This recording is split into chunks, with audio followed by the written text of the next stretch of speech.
Good morning, Alan Class fans. Good morning, mystery fans.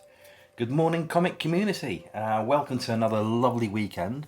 It appears to be nice and early, and I've brought out 5 incredible covers for you. I think they're incredible anyway.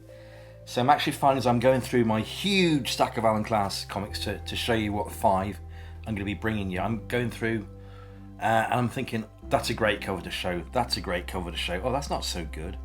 So, to be fair, all things being what they are, Alan Class probably, in my humble opinion, I'd probably say around about 80% of their covers were fantastic. The covers they chose to reprint.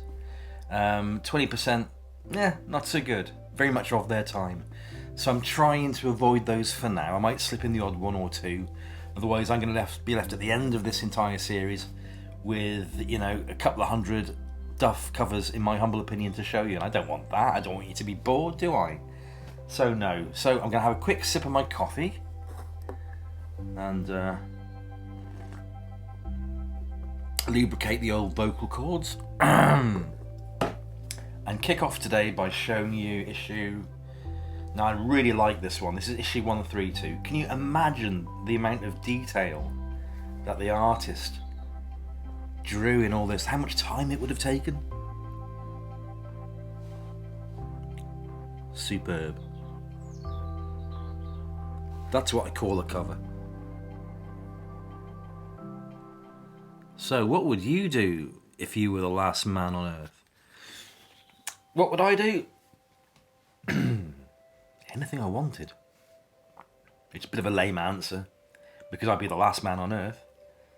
So, probably make sure I could generate electricity myself.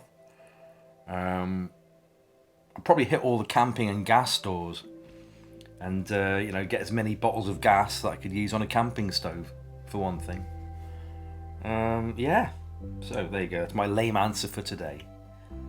What would I do? I'd break into camping gas stores and steal all their... But would it be stealing?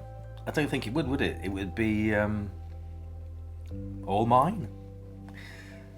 So yes. Anyhow, what a tangent I go on. That was issue 132. This next one is issue 156. This is one of those covers that are very much of its time, and the subject matter again is very much of its time. This front cover story is titled, and sit back, reel in horror, The Door That Wouldn't Open. Okay, let's run with it. So this one would be sort of like, for me, 60-40 as to whether it passes muster. But what I do like is what Alan Class have done. And you can still see it. They've got obviously the original 4 metal plate sets that make up the colour composite. And obviously you can just about see behind the 15 pence. You can see the 1 shilling mark just show through. And then they stamped over 15 pence mark. But it still shows a little bit of the previous history, and I like that. So yeah, Astonishing Tales. All brand new Astonishing Tales. Scribble out as well. Amazing stories of suspense. The Door That Wouldn't Open. I've got several doors like that in the house. Need to get a bit of WD-40 in there to ease them up a little bit, I think. Moving on to issue 168, which is one of my favourite covers. This is taken from one of the Tales of Suspense issues. I think it's, off the top of my head, is it number 7? Probably a little bit later, but not much later than that. Here we go. He Lives, the demon from the 5th dimension, Diablo. And that's a fantastic Kirby, if ever I've seen one. And I think Alan Class reprinted this cover several times over, at least again 3 times in the Suspense run. And this wouldn't have been the earliest one by no means. This is probably the 2nd printing of the cover. Could even be the 3rd printing of the cover. Certainly wasn't the 1st printing of the cover. for amazing stories of suspense. But it's a great cover. And I do love it. I love the way Kirby draws people. As you can see, the cover's got a lovely sheen to it still. And the spine's holding up very well.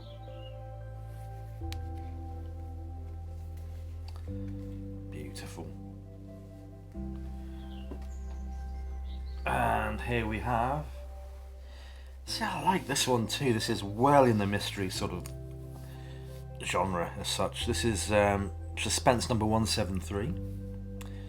And the story is titled, What Happens to Those Who Vanish?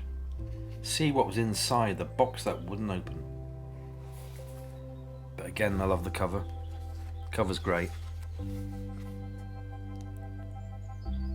Of its time, certainly. But oh, I love that. That's great.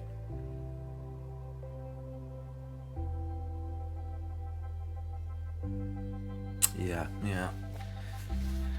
Let's have a little look. Inside you got your typical flying saucers as such, which is a massive staple of the 50s. The comic wasn't worth buying if it didn't have a flying saucer or two in it.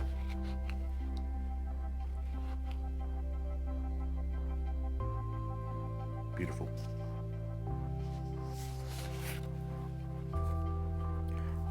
Oh, I don't know. This is what I tend to do, guys and gals. I make a video and then I start getting interested in the books I'm showing, and I start to sort of like really peruse them. It's like, no, you're not here for your benefit, you're here for other people to enjoy this stuff. Sorry.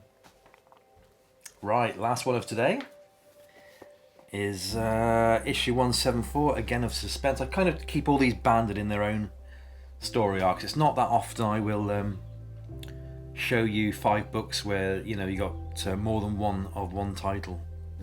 You know, it tends to be all of suspense or all creepy worlds. But occasionally I'll throw in the odd 1 or 2 from a different title. But not today. There we go, The Strange Secret of Henry Hill. And there's Alan Class's typical trying to cover things up. A green band across the top of the cover to hide the all brand new. You know, if only they could have picked a green that was more in keeping with the actual colour of the cover. But no. It's almost like the Alan Class operation was run on a bit of a shoestring. Really.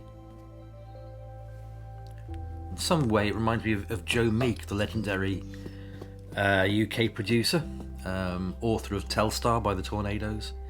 And like, that guy had so little money. The things he had to do for his studio was just enough to keep it running, and his studio was in his own house on the top floor. Tragic story for Joe Meek. You know, if you're a music fan as well and you're interested in legendary producers, because I believe he's up there with Phil Spector and Brian Wilson, etc. You know, check out some Joe Meek. Very tragic ending to Joe's story, but fascinating to read. And in a way, that's how I kind of perceive Alan Class. That they didn't have that much money; they had to make shortcuts here and there. But great cover. And there does seem to be a lot of greens in the issues that I've chosen to pick today. Very green. Quite a lot of green.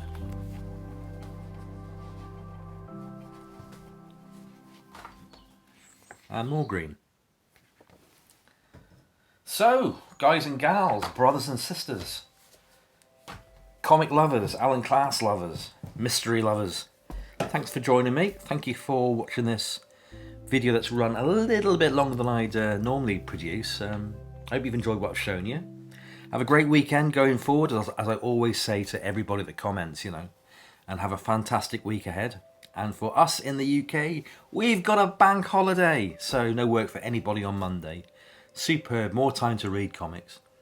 Thanks everybody, really take good care of yourselves, and I'll see you on the next one. Or take good care of yourselves, and I'll see you on the next one. Bit more eligible, you see, bit more enunciated. Anyway,